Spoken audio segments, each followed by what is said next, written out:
L'assessore regionale alla protezione civile Riccardo Riccardi ha incontrato il sindaco di Lauco Stefano Adami a proposito delle criticità che interessano determinate frazioni del territorio dove i cittadini sono privi di linea telefonica fissa e la copertura della rete mobile è assente in alcune aree. Ci sono dei cittadini che frequentando questi luoghi non hanno la copertura, sono isolati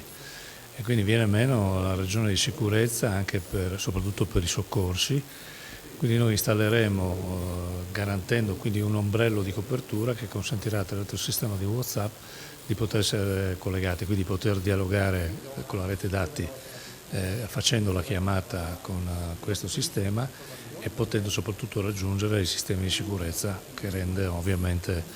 la migliore attrattività anche nei confronti delle persone. Poi un passaggio a Villa Santina dove la protezione civile del Friuli Venezia Giulia darà un contributo di 220.000 euro per mettere in sicurezza la via ferrata, la Farina del Diavolo, che versa in condizioni di precarietà tali da imporne il non utilizzo. Sì, trasferiremo con un decreto d'urgenza al Comune di Villa Santina 220.000 euro che consentiranno di ripristinare, di mettere in sicurezza la ferrata, la Farina del Diavolo, che era stata oggetto di una condizione di precarietà che aveva imposto sostanzialmente un non utilizzo di una via che, anche se a molti non è conosciuta, in realtà ha un'attrazione importante, quindi questa era la preoccupazione del Comune, sia del Comune di Villa Santina perché questo insiste nel suo Comune, ma anche nel Comune di Lauco, perché l'arrivo sulla parte alta arriva proprio da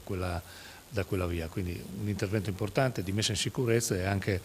di ripristinare condizioni di migliore attrattività che gode anche di un flusso di persone di interesse dal punto di vista turistico. Quindi, il sistema di protezione civile interverrà su questa opera e una serie di altre opere con le quali abbiamo anche discusso con i due sindaci nella giornata di oggi e già nei prossimi giorni firmerò questo decreto.